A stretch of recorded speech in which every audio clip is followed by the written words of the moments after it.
एक गांव में हरिया नाम का एक किसान रहता था।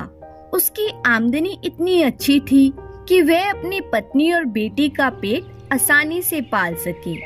हरिया ने अपनी बेटी रूपाली को बहुत ही लाड प्यार से पाला था।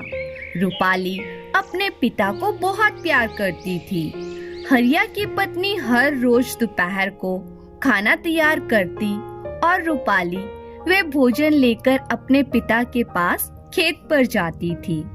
पिता को अपने हाथों से भोजन खिलाकर ही वे घर वापस आती थी। एक दिन रूपाली भोजन लेकर चली तो बहुत तेज धूप थी। रास्ते में एक पेड़ के नीचे बैठकर वह सुस्ताने लगी। तभी उसने देखा कि पेड़ पर एक बंदर बैठा है। बंदर ने अपने बच्चे को अपने सीने से लगा रखा था। रूपाली सोचने लगी कि एक दिन उसका भी प्यारा सा बच्चा होगा। वे अपने बच्चे का नाम ललन रखेगी। वे अपने ललन को खूब प्यार करेगी। तभी उसके मन में बुरे बुरे ख्याल आने लगे। वे सोचने लगी कि जब वह शैतानियां करेगा तो मुझे उस पर बहुत क्रोध आएगा।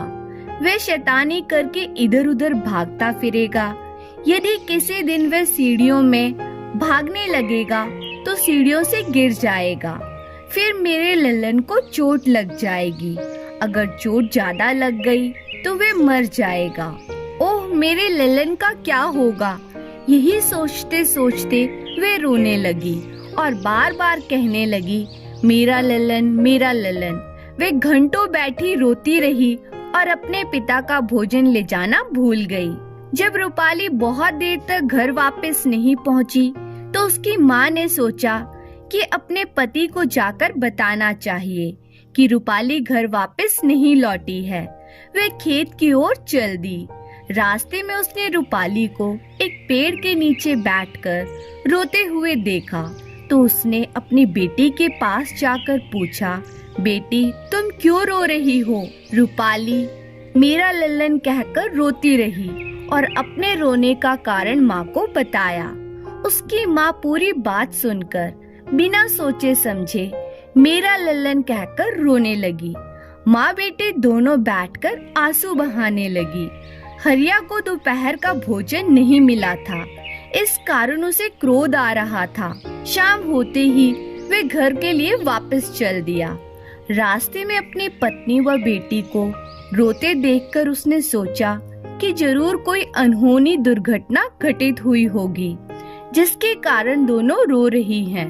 उसने धड़कते दिल से दोनों से रोने का कारण पूछा।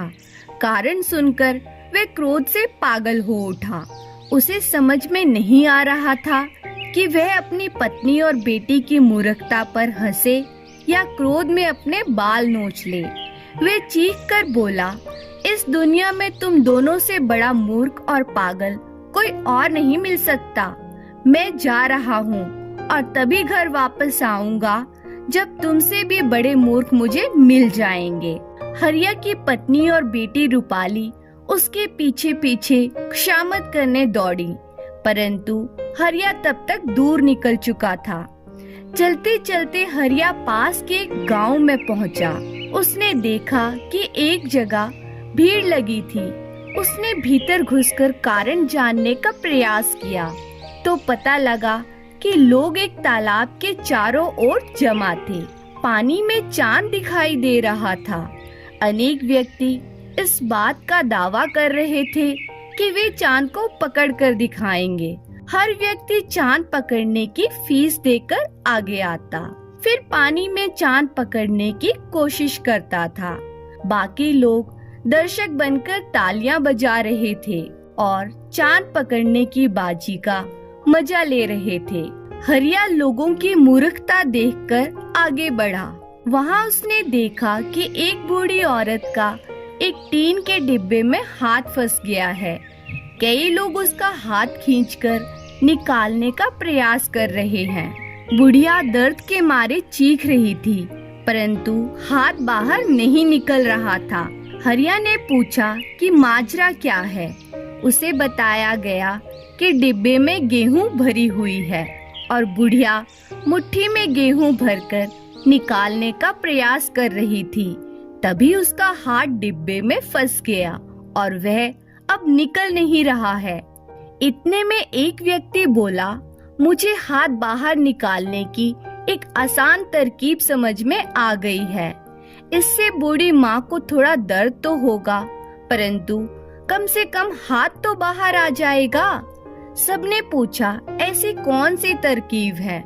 हम बूढ़ी माँ का हाथ काट देंगे, वरना उसे डिब्बे में हाथ फंसाए हुए ही पूरा जीवन बिताना पड़ेगा। मैं सोचता हूँ हाथ काटना आसान है, डिब्बे में हाथ डालकर जिंदगी बिताना कठिन है।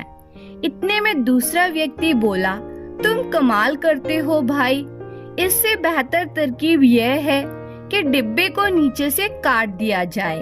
हरिया ने लोगों की बात सुनकर माथा पीट लिया। वह बोला, दादी माँ, अपनी मुट्ठी को खोलो और गेहूं डिब्बे में छोड़ दो।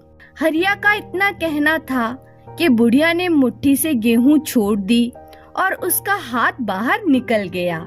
लोग हरिया को धन्यवाद व इनाम देने लगे।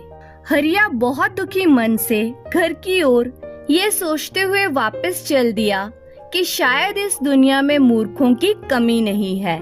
जैसे अनेक लोग बड़े अक्लमंद होते हैं, ऐसे ही दुनिया में एक से बढ़कर एक मूर्ख भरे पड़े हैं। धन्यवाद।